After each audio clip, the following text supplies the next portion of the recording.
Muy buenas noches. Varios altos funcionarios del gobierno nacional decidieron hoy pedir licencias en sus cargos para dedicarse a la promoción del plebiscito. Dos de ellos son la ministra Gina Parodi de Trabajo y el doctor Alfonso Prada, director general del SENA, que es nuestro invitado esta noche. El presidente de la República reveló hoy la pregunta que se hará a los colombianos el próximo plebiscito en octubre. Es esta.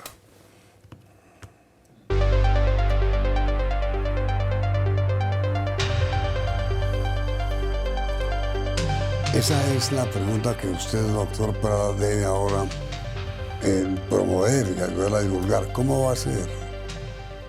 Yamid, con gran mística, con convicción, con muchos argumentos, con profundo respeto por la oposición, por el no, pero saliendo a explicar básicamente las consecuencias de lo que significa votar que sí y votar que no.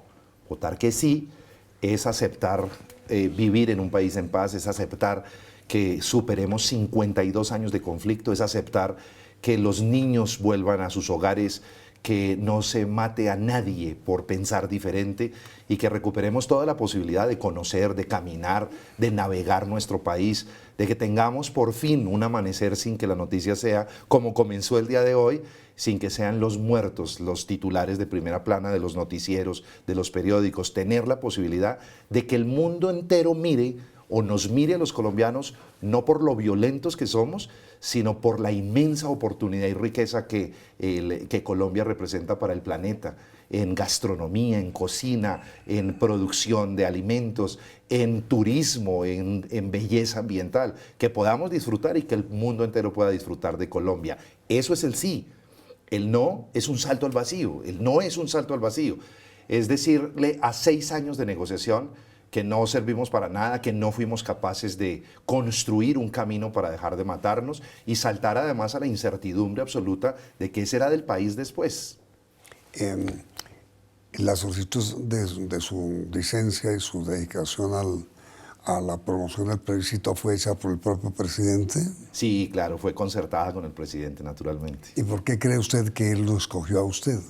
No, yo creo que cualquiera de quienes están en el gobierno nacional haría seguramente un trabajo mucho mejor. Yo creo que aquí lo que se requiere es mucha convicción y mucha dedicación para trabajar por esta etapa del país. Yo estoy siempre a disposición, lo sabe el presidente, para aquella responsabilidad que tengamos que asumir. Pero, digamos, hubo 2 elementos que me parecen vitales. El primero, que yo fui ponente en su oportunidad de los temas de paz siendo congresista y trabajé muy duro en la conformación del marco constitucional para la paz, en esa oportunidad del referendo para la paz y de las leyes que habilitaron de una u otra forma que el proceso avanzara. ¿Cuál proceso? El proceso de paz de La Habana. El marco constitucional que le dio... Siempre bajo Santos. Siempre bajo Santos. Yo estuve 4 años trabajando en esa línea en la Comisión Primera de la Cámara y posteriormente tomé la decisión incluso de renunciar, personalmente renuncié a volver al Congreso para acompañar al presidente en su campaña de reelección, porque había un objetivo fundamental, y era ganar la elección presidencial, era claramente continuar los diálogos de La Habana y lograr llevarlos a la finalización como lo estamos haciendo. Ganar la reelección. Ganar la reelección con el presidente Santos en ese momento era claramente un sí al proceso de paz. Yo creo que aquí vamos a jugar el segundo tiempo. El primer tiempo, el plebiscito, se dio con la refrendación popular hace ya un poco más de 2 años, 2 años y medio. Ahora, doctor, para la gente que no lo sabe, ¿usted quién es? Mi nombre es Alfonso Prada, soy director general del SENA. Tuve la inmensa fortuna de ser y comenzar mi vida al lado de un hombre como Luis Carlos Galán. Terminé siendo su secretario privado, siendo muy, muy joven. Y me mantuve, digamos, dentro de esa línea de pensamiento liberal, moderno, progresista. Usted es galanista. Galanista total, absolutamente galanista. Ahí conocí toda la plana del galanismo, la conozco desde chiquito.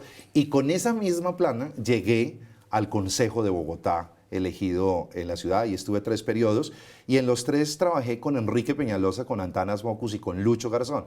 3 administraciones que cambiaron la cara de Bogotá. Con los tres, Usted fue reelegido, concejal con los tres. pero reelegido dos veces. Sí, comenzamos con Enrique Peñalosa. Llegué ahí y con Peñalosa armamos un movimiento que se llamaba Por la Bogotá que queremos y después Por el país que soñamos.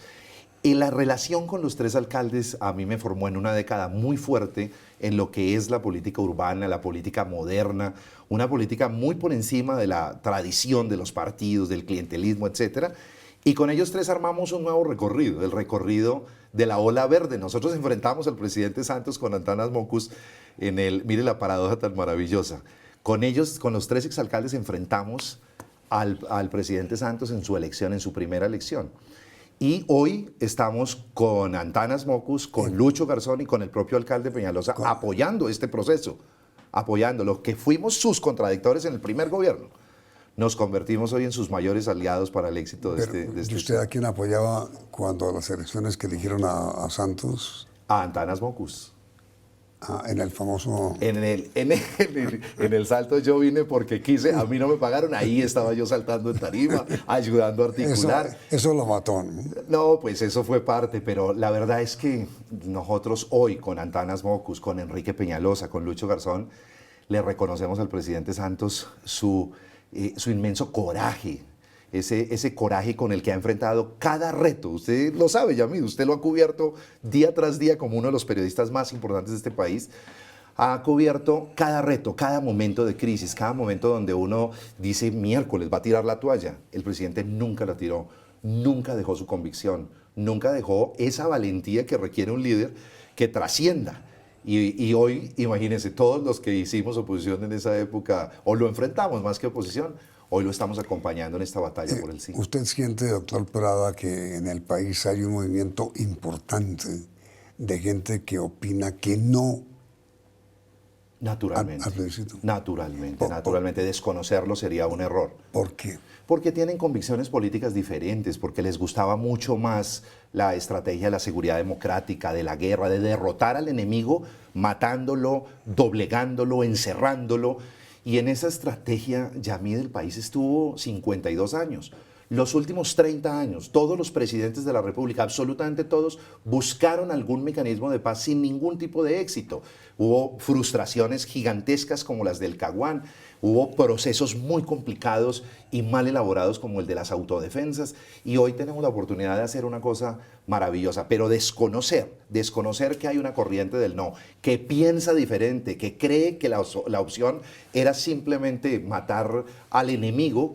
Pues esa opción la existe y bueno, es legítima. Nosotros queremos representar otra, que encabeza el presidente Santos, la de la razón, la de la inteligencia, la del diálogo, la de entender que debemos buscar una salida sin matarnos a través de la inteligencia humana. Y lo que operó en La Habana fue básicamente 6 años de mucho debate, de grandes retos en el diálogo y la aproximación. Esa es una nueva línea, que es la solución política y dialogada a los conflictos. ¿Y usted piensa, doctor Prada, que quienes están por el no, hablo a nivel de dirigencia política, están pensando es políticamente y no en el país en sí? No me cabe la menor duda. Yo creo que ellos quisieran mantener la confrontación armada porque su discurso se legitima dentro de la confrontación armada. Un país en donde el factor de perturbación violento más grande que ha sido las FARC desaparece como opción violenta, pues es un país que les quita el discurso completo a la derecha, que le quita, a la derecha extrema, al discurso radical militarista, a los amantes de la guerra que tienen en eso un discurso político que justifica su existencia. Por eso es razonable que políticamente ellos defiendan esa opción, porque es la que les permite seguir viviendo. Y en ese mismo orden de ideas, ¿usted qué opina de parlamentarios que los hay hoy, que fueron miembros de organizaciones subversivas de izquierda y hoy están oponiéndose al acuerdo de paz? Pues me parece un acto de incoherencia enorme, porque fueron premiados con indultos, con amnistías, fueron premiados con opciones económicas. Imagínense que el pueblo colombiano los premia incluso eligiendo los congresistas. Les pagamos buen sueldo, les tenemos buena unidad normativa, tienen todo el espacio democrático para poder opinar, y que le nieguen ese camino al resto de colombianos que están en la misma situación, me parece un acto de incoherencia enorme. en unos sectores del país hay cierta inquietud por la pasividad, por decirlo menos, que ha asumido el vicepresidente Vargas Lleras frente a la paz. ¿Usted siente lo mismo? Pues yo lo que le digo al país es que no se equivoquen. Germán Vargas ha dicho, y lo dijo en la reciente entrevista de la revista Semana, de esta semana, que es algo esperanzador lo que vio como acuerdos de paz. Lo ve como una esperanza, como lo vemos muchos colombianos. Lo segundo, Pero hace objeciones. lo segundo dijo que sí. Y además me parece que el que haga objeciones Sí. es propio de una democracia deliberante. Mire, con el presidente Santos uno no tiene lo que llaman, digamos, en la calle disciplina para perros. Uno puede opinar, uno puede disentir con el presidente Santos. Y me parece que lo que ha hecho el doctor Germán Vargas, cuando llama la atención sobre el tema de justicia, en particular sobre el componente de la nueva jurisdicción especial de paz, es un llamado de atención que vale la pena responder y explicar. Él, además, parte de una base teórica muy interesante, y es que la cosa juzgada en Colombia históricamente no se ha tocado, pero la cosa juzgada para quienes han sido condenados por las mismas causas que seguramente la sociedad puede perdonar hoy, pues vale la pena que se les revise sus sentencias y que se incorporen al proceso de paz. ¿Eso qué significa desde el punto de vista técnico, teórico en derecho? Es que la cosa juzgada está tensionada por otro principio constitucional de la misma o mayor importancia, que es la paz, que es la libertad, que es la igualdad, que es la equidad. Lograr la paz, la igualdad, la equidad, la libertad real del pueblo colombiano, pues implica que concedamos un poco de apertura para revisar la cosa juzgada. Esa tensión existe en muchos otros principios constitucionales y la gran pregunta que uno se haría es, ¿será que vale la pena no tocar la cosa juzgada a pesar de que si la tocáramos podríamos lograr la paz de Colombia? Esa es la pregunta que está haciendo el vicepresidente Vargas y creo que hay que respondérsela, no con improperios, sino con buenos argumentos para que cada día se entusiasme más a trabajar con nosotros en esta campaña. ¿Y cuál es la respuesta? La respuesta A Vargas. es esta, que vale la pena tocar principios como la cosa juzgada, siempre y cuando con ellos logremos, o con esa tocada del principio, logremos nosotros un país en paz. Creo que el sacrificio es muy pequeño de revisar unos procesos que se han fallado y que están amparados por la cosa juzgada, pero que podemos reabrirlos para revisar exactamente si vale la pena restringir la pena, acortarla un poco, darles penas alternativas, incluso darles la libertad, si con ello nosotros logramos la paz de Colombia. El valor de la paz es demasiado más grande que de un pequeño huequito que le abriríamos a la cosa juzgada. No es tan grave, al vicepresidente le diría. Ahora, doctor Alfonso, de los 20 y pico de millones de colombianos que están aptos para votar, ¿cuántos cree usted que han leído el acuerdo de paz? Hombre, Yamid, leía yo ayer un artículo de un periodista y de un opinador inteligente e interesante que es Héctor Riveros y decía, no lo lea, por favor. Pero él decía, no lo lea básicamente para llamar a lo siguiente, y es, si nos quedamos en la minucia, en la pequeña letra, leída descontextualizadamente de 297 páginas, de 6 acuerdos diferentes, que cada uno tiene componentes, subcomponentes, yo le digo, me los leí. Me los leí del viernes al domingo, no solo los leí ya, sino que los estudié detalladamente y le digo que le hago un reconocimiento a hombres como Humberto de la Calle y como Sergio Jaramillo y todo el equipo en general. Llegaron a un nivel de minucia y de detalle muy elaborado. Pero le digo, la oposición va a querer llevarnos a la letra menuda y al detalle. Y lo que no dicen los acuerdos, decía Héctor, que me parece muy inteligente, es qué pasa si la gente vota que sí. Ahí dice todas las condiciones para que el sí o para que la paz se haga en Colombia una realidad. Pero ¿qué pasa si gana el no? ¿Qué pasa si gana el sí? No lo dicen. Por eso creo que más que la lectura detallada, porque cuando los leo, mire, uno a veces necesita el apoyo de un economista, uno a veces necesita el apoyo de un abogado especialista en derecho penal para revisar las condiciones de la tipificación, el efecto de la pena, la concepción redistributiva o retributiva hoy de la pena, y eso requiere alto nivel de conocimiento. Le digo algo, hay un autor muy importante en la democracia contemporánea que es italiano, se llama Giovanni Sartori, escribe un texto que se llama ¿Qué es la democracia? Y en ese texto dice, mucho cuidado cuando se le consulta al pueblo una pregunta, la pregunta tiene que ser sencilla, tiene que ser simple, como esta que usted acaba de mostrar al inicio de esta entrevista, porque cuando usted manipula el texto y lo vuelve de alto nivel de especialización, comienza a alejar a la gente de la realidad esencial de lo que va a decidir el pueblo colombiano. Por eso creo que sí, recomiendo leerlos. Vamos a hacer una labor pedagógica, la va a hacer el gobierno y quienes estamos saliendo para hacerla.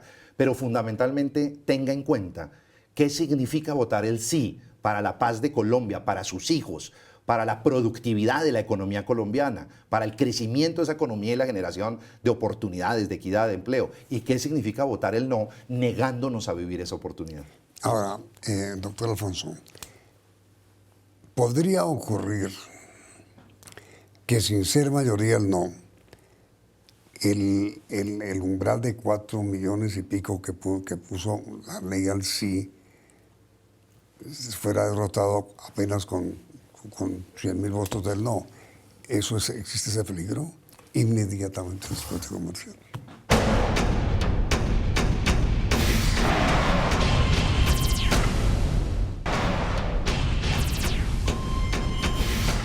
Es que, doctor Prada, mire, el sí podría tener, digamos, doy un ejemplo, 3.900.000 votos, o 4 millones, y el no tener 200.000 y gana el no. Así es, puede pasar. Por supuesto. Por eso, por no alcanzar el umbral. Clarísimo, si no se alcanza el umbral del 13% que determina la Constitución. ¿Y qué sentido tiene ¿Y la ley? Que la inmensa mayoría de la gente vote sí, no alcance los 4.100.000 y gane los 100.000 votos que dieron no? Yamid, porque se requiere legitimidad en la decisión, no solamente que gane el sí en números, sino que el triunfo sea un triunfo contundente. Por eso se exige un porcentaje mínimo para que el sí valide efectivamente los acuerdos. Eso no se trata que se apruebe con cualquier mayoría. Por eso, además, el mensaje que tenemos obviamente en esta campaña es cero confianza, cero pensar que en todas las encuestas va ganando el sí. Eso no es suficiente, las encuestas cambian, a veces se equivocan. Hay es que pedirle a todos los colombianos que entiendan la magnitud de la responsabilidad que significa salir a votar. Hay que salir a votar, háganlo por el sí o por el no, pero salgan a votar. Y en el caso nuestro, pues vamos a intentar que todos los del sí salgan y voten, porque no necesitamos simplemente lograr el 13% y ganar con 4,5 millones de votos. Aquí necesitamos un mandato contundente, que el país trace una línea democrática definida, que se convierta en un mandato claro para todas las autoridades, no solamente para estas, no solamente para el presidente Santos, el actual Congreso, sino para las que vienen, porque este proceso de implantación, de implementación de los acuerdos, no va a durar 2 años que dura el presidente Santos, va a trascender por lo menos a 2 o 3 gobiernos más, razón por la cual el mandato tiene que ser inobjetable, y eso es cuando democráticamente la gente sale y se expresa mayoritariamente, pero con contundencia. Yo no sé por qué, pero yo pienso que lo que más, la mayor presencia el día del plebiscito debería ser de la mujer, porque la mujer ha sido la que más ha sufrido, que son madres que pierden sus hijos, madres que pierden sus esposos, madres que pierden su casita, madres que pierden su trabajo. Mira, Yamid, así es. Algo que me impresionó en la lectura transversal de los acuerdos es que no hay un solo capítulo donde no haya un enfoque de género. Lo llaman los negociadores del gobierno y de las FARC, y entienden claramente que la prioridad en la implementación, con un sentido de reparación, de reconocimiento de lo que hemos afectado como colombianos, los derechos, es a la mujer en primera instancia, a los niños y las niñas y naturalmente a los adolescentes. Esa es la primera población, y una gran población afectada también, los campesinos de Colombia, dentro de los cuales la mujer ha puesto la cuota más grande de sacrificio, de tal manera que con justa razón su afirmación. Aquí uno esperaría razonablemente que con un enfoque de género que va a privilegiar a la mujer como centro fundamental de la reparación que tenemos que hacerle en esa perspectiva de reconocerle la plenitud de sus derechos y libertades, sería una presencia masiva de las mujeres en las urnas. Pero ahora recuerdo que no me respondió a la pregunta sobre si la gente no se lee el mamotreto ese. No, yo lo respondí. No es grave, porque hay muchos temas que requieren apoyo de economistas o apoyo de abogados especializados. No hay que dejarnos meter en esa minucia. Aquí lo importante es saber exactamente la magnitud del efecto de lo que significa votar sí. Y votar sí significa, nuevamente lo reitero, no solamente apoyar los acuerdos que pretenden terminar con el conflicto armado de 52 años, sino lo que se deriva de ahí para el bienestar de la población, para esos niños, para esas mujeres, para los campesinos colombianos, para la industria y la producción económica. Nosotros calculamos que con el proceso de paz en firme iniciado el posconflicto, las condiciones de crecimiento de la economía van a ser realmente maravillosas, la inversión extranjera va a aumentar, de tal manera que hay que ser conscientes de todo ello. Pero si además de ello quieren hacer una lectura minuciosa, aquí estamos, vamos a salir a poner la cara a todos los colombianos y colombianas que requieran información adicional para explicarla. Y ahora, doctor Prada, ¿cuál va a ser su esquema de trabajo de hoy para adelante? Pues yo me retiro a partir de hoy a las 00 horas, como dicen, y voy a estar hasta el 2 de octubre, fecha en que votemos y contemos los votos del plebiscito, trabajando y reforzando la campaña del sí. Voy a apoyar básicamente la campaña.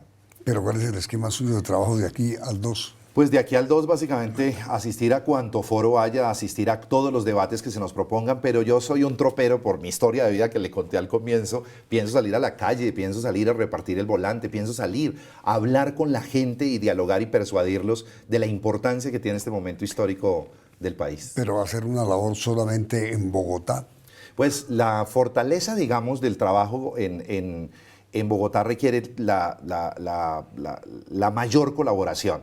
Aquí hay exalcaldes ya metidos en la campaña como Lucho Garzón y Antanas Mocus, que son claramente grandes líderes de opinión. Y también al lado de ellos hay pues mucha gente, organizaciones sociales, sindicales, organizaciones comunitarias, comunales, en fin, que van a trabajar mucho. Yo creo que aquí no hay que tener una fórmula cerrada de campaña en donde una persona llegue a dirigir. No, hay que tener una campaña, esto es una campaña típica. No la hemos visto en la historia de Colombia. Nunca. De tal manera que la concepción que tiene el presidente, la que tenemos quienes estamos saliendo, es básicamente ser facilitadores de la campaña, con un énfasis obviamente por la historia de trabajo que he tenido en la ciudad, en Bogotá, por conocerla, pues voy a hacer mucha presencia en la ciudad, pero voy a estar en todas partes donde la campaña requiera.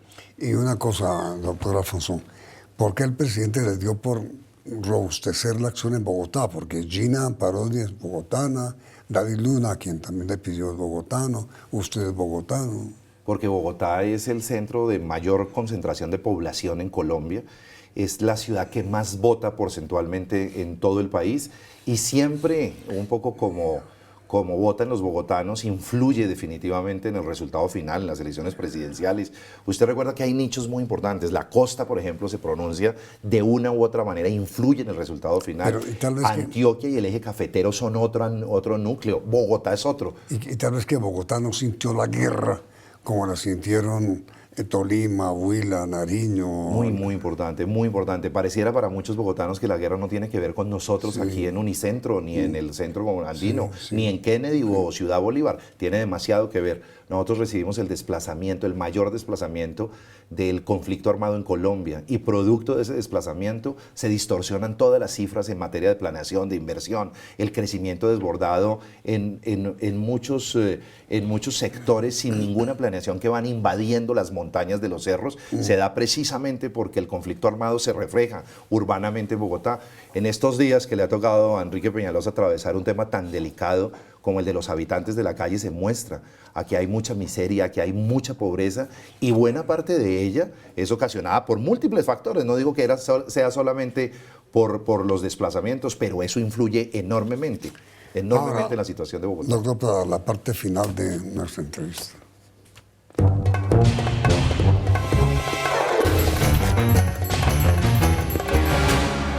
Una paz, Futuro, guerra, pasado, amnistía, posible, perdón, necesario, Santos, valeroso, Uribe, debe entrar en razón.